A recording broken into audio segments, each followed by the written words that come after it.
Lavender, lavender, lavender. Lavender, lavender, lavender. How you doing, buddy? Did you go pee?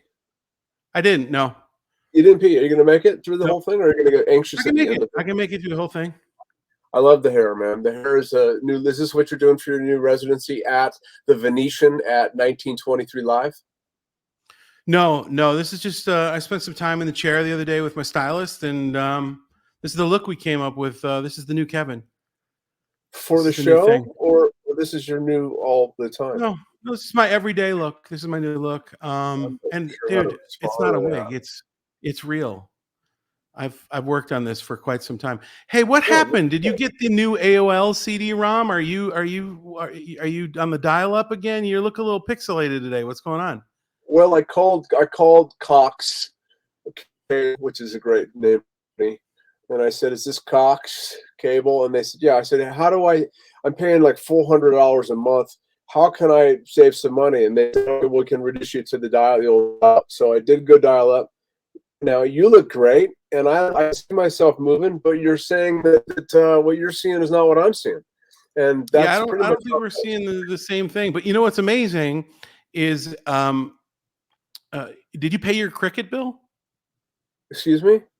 Did you pay your Cricket I don't have phone Cricket. service I bill don't at have home? CenturyLink. I'll have everything. It's all about Cox.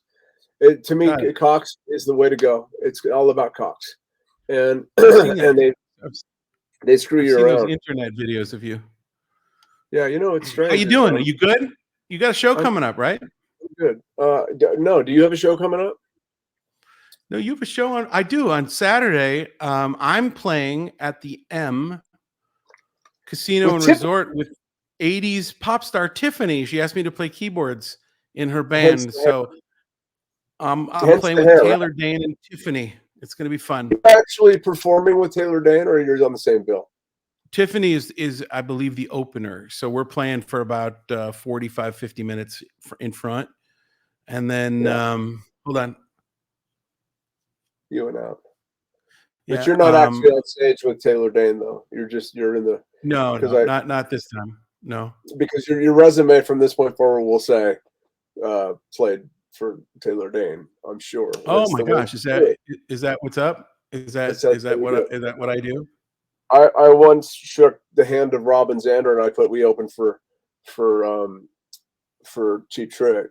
We actually did open for Cheap Trick, but that's the joke. That's the ongoing joke. We got Barbara Brighton. Have you changed? Yeah, I'd say he changed. What do you think of the new look? Look at what Sam wrote. Sam said, "Good God, it's Ed Sheeran."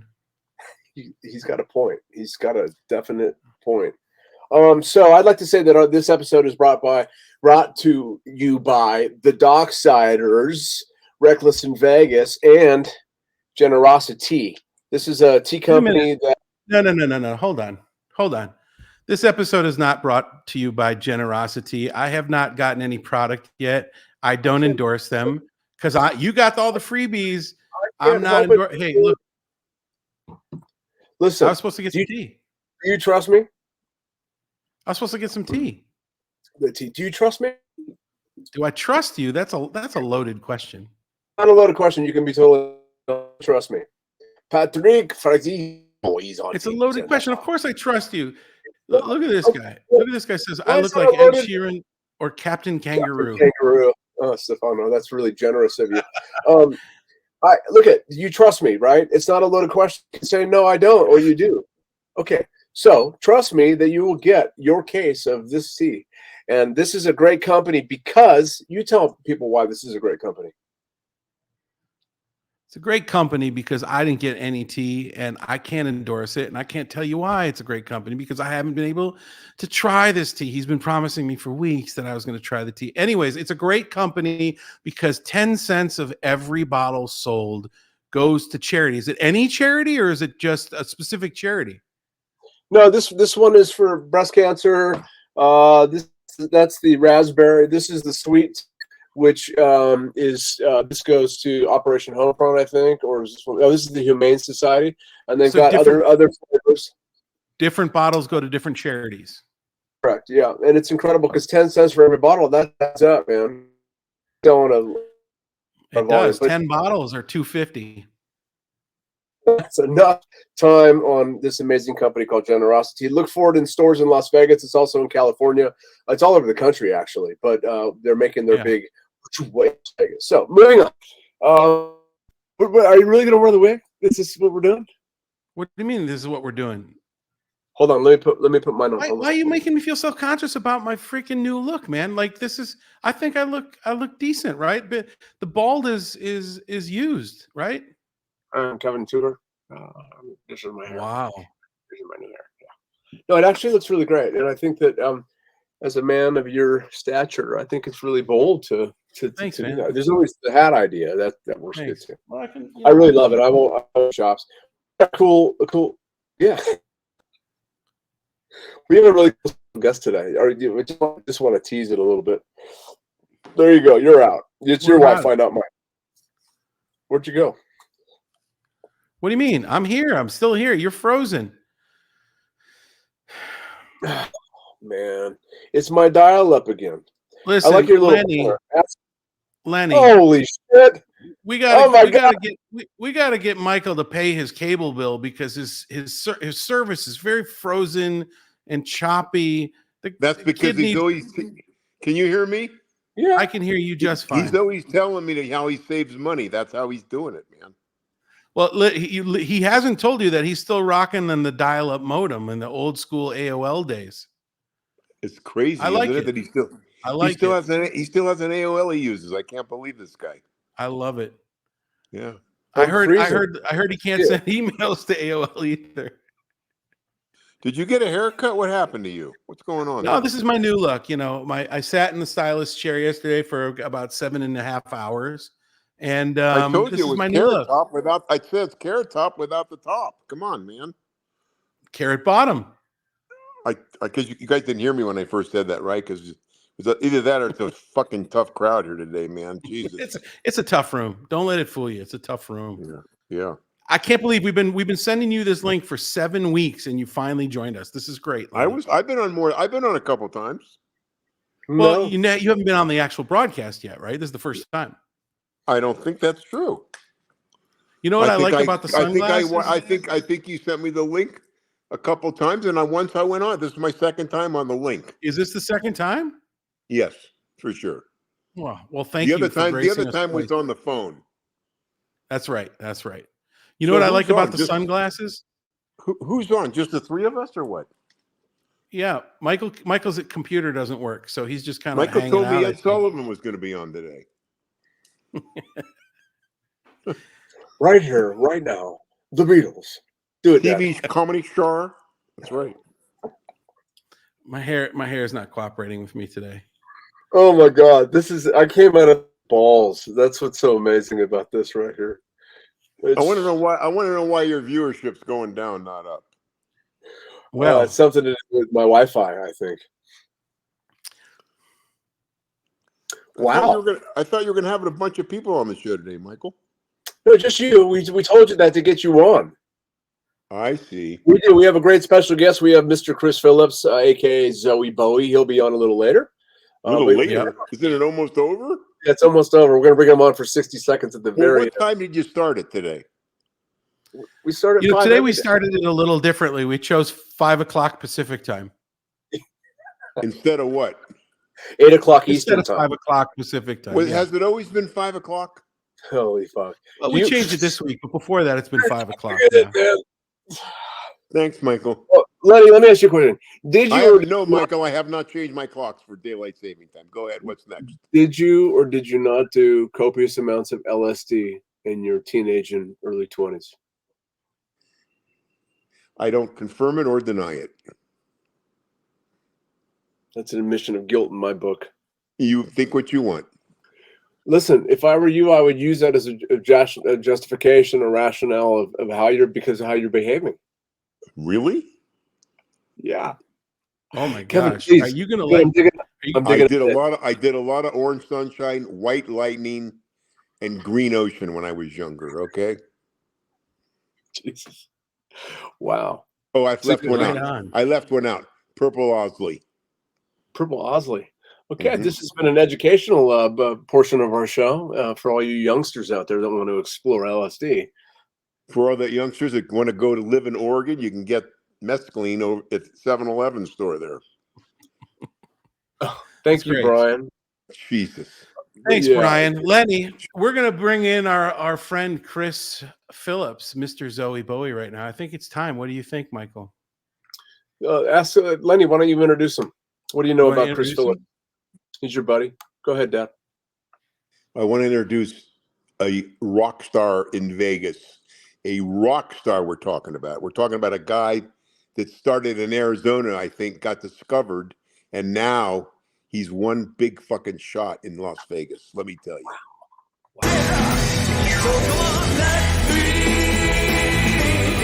entertain you. Let me entertain you. Life's too short for you to die, so grab yourself an alibi. Heaven knows your mother lied. Oh dear. Separate your right from wrongs. Come on, sing a different song. The kettle's on, so don't be long. Almost chair. So come on, let me entertain you. Let me entertain you. Come on, come on, come on, come on. Come on, come on, come on, come on. Come on, come on, come on, come on. Come on, come on, come on, come on. Yes. Yeah, man. Wow. Yes. Dude. You guys didn't hear the introduction, huh? Yeah, we cut We you got off. that I was just introduction. you're a huge Oh. rock star. It was a perfect transition, Lenny. Did you hear my dad bring you in, Chris? I'll be honest. I was so flattered. Then I started watching that video. I think I pulled something watching that video. We know you pulled it while you were shooting it, but you're saying watching it, you pulled something too? I'm that age. Where I pull things just watching people in precarious situations. That is Well, a great video, man. I love how that video showcases the different facets of your artistry. When I I thought you were moved going to to say my town, various. I thought you were going to say my various hairstyles. it does. It really does. But listen, hey, so we'll get there in a second. But I mean, talk about like the width of what you do. You've got the big band show. You do the high energy dance show. I know you're working on something really fantastic now too that we'll let you talk about if you want to talk about. But man, when I moved to town and I got to know you, I would say to make myself feel cooler, like Michael likes to say that I do. That's Chris. He's my rock star friend. I think you need to set your standards a little higher. No, it's true, Chris. You're also so incredibly modest and humble about it, and and I don't know what's going on for you around that, but you really are the quintessential. I remember when I first came here at the end of 2015, and we played the Downtown Grand, and I met you and Lydia coming out of the bathroom at the Downtown Grand, and you were so kind and welcoming and generous, and a lot of people can be competitive about that stuff, and that is just not you, man. And I think you don't give yourself enough credit. Well, I can tell you, I vaguely remember that night, but it always helps to be highly intoxicated. You were definitely you were coming out of the bathroom wiping your nose. I don't know what that meant. You had a cold. Of course. Whatever it takes. Yeah. But Kevin, I and Lenny, thank you guys. You're very kind, and I think one of the things I figured out a long time ago is to diversify what I do, because when you're not particularly great at anything, if you do several things, then there lies the novelty. That's one way to look at it. I would argue that you're good at a lot of things, and I know you're a very humble guy. I'll be very honest. I was not like most of you talented friends that I have here in Las Vegas that have been singing and in theater and doing summer stock since you were children. I didn't start singing you didn't sleep with anybody to get to the top like we did. He was a drummer. He didn't sleep with anybody. You know what? I'll tell you how corny I was. I didn't start singing really or doing anything holding a microphone until I was in my late 20s. But ever since the mid 70s, when I saw Andrea McCardle in Annie, I thought, you saw that. That shows you my age. But a lot of I I always say publicly that it was seeing Tony Orlando in Vegas. It was seeing David Lee Roth, my first rock star concert. It was Elvis and my mom's records. I tend to tell the story that these are the influences I had, but truth be told, it was the Broadway touring cast of Annie that really did it for me. This That's the explains true a story. lot. I got to tell you how much this. I just put it all together just now. It just And she was just performing here in town this weekend, if I understand, as a guest in the fabulously popular Follies show that took place with everybody in town involved. And I heard it was a huge success. But if I'm not mistaken, she was in it. And I Kevin, She hadn't was. seen her perform since She was. story or something like that. So I Kevin's think got a we've both story. been performing We, for about the we same were. amount of time. Yeah, Yeah. Kevin's got a story that dovetails that. We saw her. We went on. We saw her. We went to Follies on Saturday night, and I went up to Andrea at the end of the show, and there's a picture that my mother sent me of my brother and Andrea McCardle in The Wow. Wizard of Oz in Milwaukee, where I'm from, in 1985. And it was I showed it to her, and she was quite shocked of that. She ran into someone that had a photo of her from '85 in talk a about the Melody real Shop Theater. Kevin. The real issue is that the picture that your mother sent that has your little brother in it. You were cut out of it. You weren't in the picture. How does that make you True. feel? And nothing's True. changed. Well, I was working extra hard as a fluffer back then in those days, and never made the actual photos, but was very important nonetheless. There's an accusation in our feed I want to address right now. Sam Uh-oh. Novak says Chris frequents the South Point parking garage. He's a charmer. What does he mean by that, Chris? I can say with a little bit of confidence that might be my handsome friend Sam Novak. You're right about that. Am I correct? So it's true then. Yes. I had done a daytime corporate event there, and I was walking through the parking lot to leave, and here comes this glistening Adonis Swole.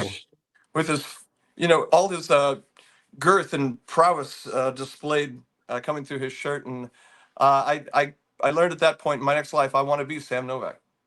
Tell the truth. You pulled up in a white van. You put a blindfold over his head, and you threw him in the back of the van. And had your way. I like that. I get a lot of practice with pulling people into my van, and he was a little tougher to maneuver, but he went willingly.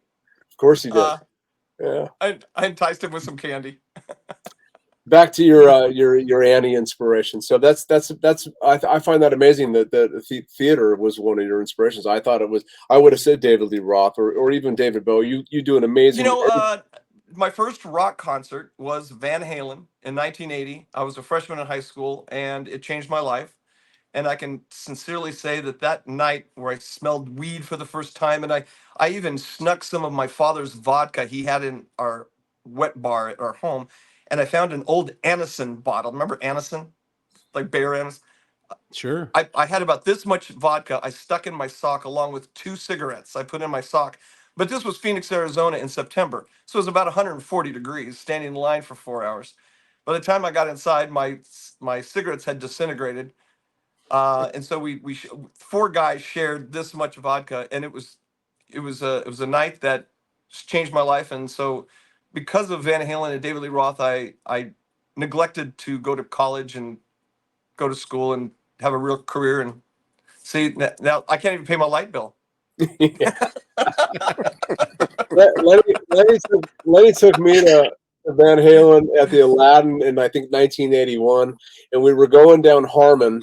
There wasn't much around there. There was the Jubilee, which became the Shark Club across the street. But we're going down, and there was this really pretty woman walking down the middle of the street. And my dad pulls up, and I'm 11 years old. My dad pulls up next to her, and he goes, "Pretty woman walking down the street." And it was like, oh, my God. Oh, that sounds awfully corny, son. Did Well, I really it's- do that? It was corny, but this is the group you're going to get accolades because that was the coolest thing that this 11-year-old ever saw. I thought my dad was Dude, so I'll cool. tell you something. For a very innocent, very wet behind the ears, just innocent little kid, when you saw Van Halen come out and David Lee Roth gyrating all over the stage, with girls screaming and undulating and throwing themselves at them, and this hair and the Jack Daniels and the loud music, there was just something very intoxicating and alluring about not just what he was doing, but that lifestyle.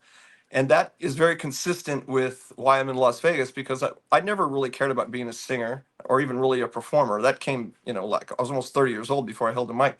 I wanted to live the Vegas lifestyle. That's what was appealing to me. So I had no interest in making records or going on tour or even being on MTV. I could care less. I wanted to be that Vegas guy that You I nailed dreamed it. about. And You so nailed I guess it. incidentally, I'll have to learn how to sing and remember some words or some shit. I don't know. Can I just share a picture of you that just screams Vegas lifestyle? Oh God! Is it okay? Take your pick. Oh, whoa, Jesus! that was me in the parking lot when I saw Sam. Yeah. That picture. I was offering It's myself like- up, really. No wonder he jumped in the van. Yeah. Well, the thing is, the microphone is definitely reminding me of Sam. Oh. So I mentioned the word girth, I think. Does that come into play? Yeah. Well, it's self-proclaimed. Not at all. Oh, geez. Oh, there we go. Yeah. See, there's another inspiration, quite frankly, Wonderful. Yeah. for all of us. So you have a show coming up this weekend, right? Let's tell people where they can find you. I started this thing in 1994 as Zowie Bowie. I'd been a heavy metal drummer prior to that, going back to about 1984. So I'm now in my 40th year of entertaining, my 30th year of Zowie Bowie. But to go back to what you were saying, until the last couple months, I had never had a week off from Zowie Bowie in 30 years, except for COVID, of course. But so it's just been a machine that we just turned on back in the 90s, and it's like a train going down the track that never pulled into the station. And we don't know I what that allowed feels like and I in the forced, Docksiders. yeah, and so I had to force myself after New Year's to pull back a little bit, cancel some shows, and really dig deep and try to determine what it is I need to be doing at my age, and that probably isn't singing hip hop songs on Fremont at 2 a.m. As much as I appreciate and loved that, and I'd do that forever if I could find enough booze to get me through the night. But quite frankly, I thought it was time that I do music that was truly passionate to me, to be the person I kind of always dreamt of being on stage since I was a teenager, because I was so influenced in the 80s by the new wave scene. And so to me, the bands that were so cool were Depeche Mode and Pet Shop Boys and Duran Duran. Oh my God, I followed them around like a little ninny.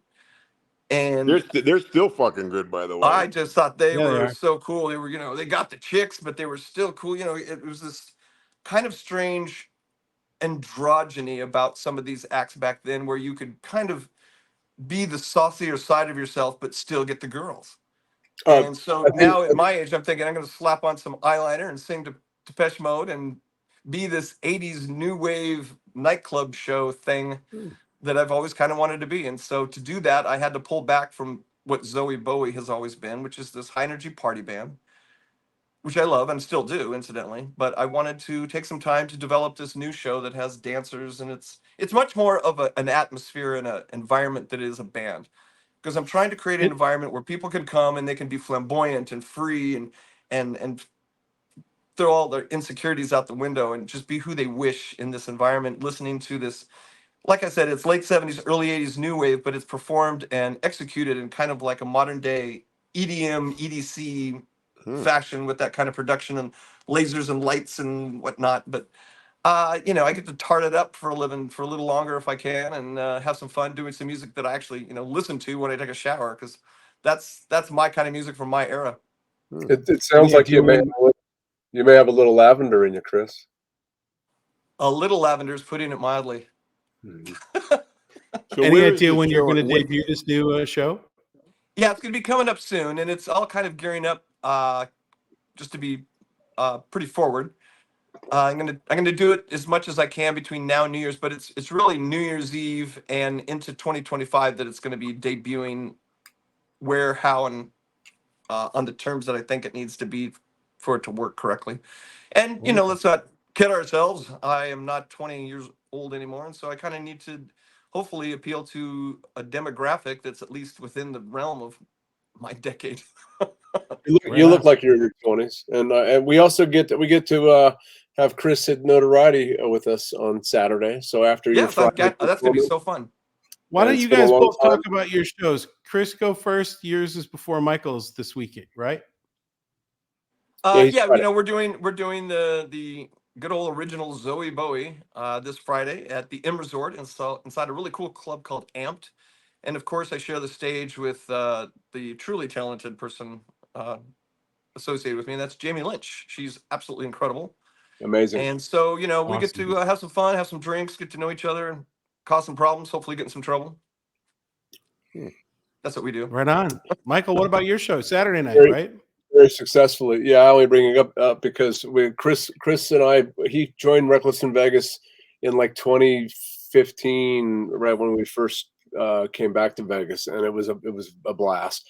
And so we get to grace the stage with us. We get to grace the stage with you, with Nikki Scalera and Chris Phillips on Saturday at Notoriety. Yes. Chris, you're going to be on Good Behavior or not Good Behavior, or what can we expect from you on Saturday? I'm kind of at the age now where it's tough to even. Anyway, that was great. Moving on. That was great having him on the show. He's amazing, right? I mean, Lenny, you've been a fan of his for a long time. Oh yeah. Hey, Lenny, when was the first time you saw Chris? That's a good question. It was a long time ago. It was great having both those guys on the show tonight.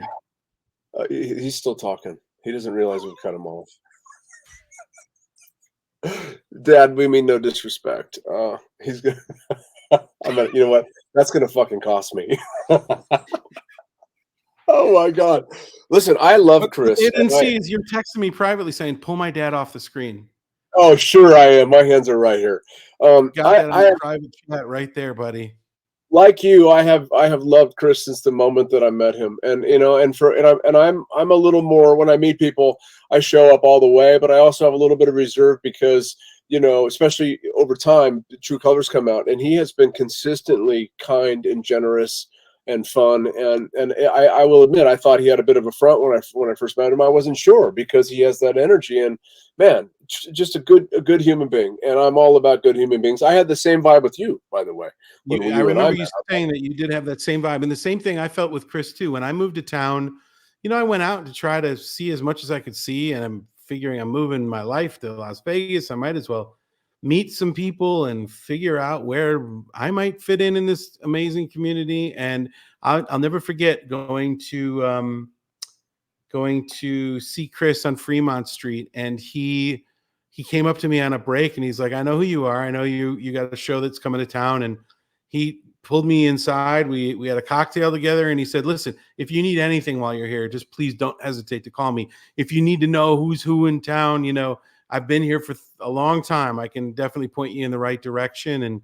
And he's just fantastic, right? Like a really sweet heart and a sweet soul. I felt like that way about meeting you too. And when I talk about how I feel about Tony Orlando, and I talk about how he led with love with me, and not meeting many people in the music industry that lead without any ulterior motives. I really feel the same with you as well, and as I felt with Chris. Like I felt like there's a really wonderful core of friends that I've been able to get to know, not just professionally but personally here too. So fuck you for that, Michael. It's a great town, but as with anything, you got to use discernment. A person needs to use discernment and gut feelings and pay attention. But we are blessed to be in Las Vegas. Diane, I love you too, baby. We're going to see you. Well, I love Diane too, but she only loves maybe two of the three of us. We're going to have to get to the bottom of this. I'm sure she loves my dad and you. I'm sure that I'm on the shit list, although I don't know about that. Diane, please, could you go elaborate a little bit on that, because we're bringing up our insecurities. Here we go. Insecurities. She's typing. We got trouble.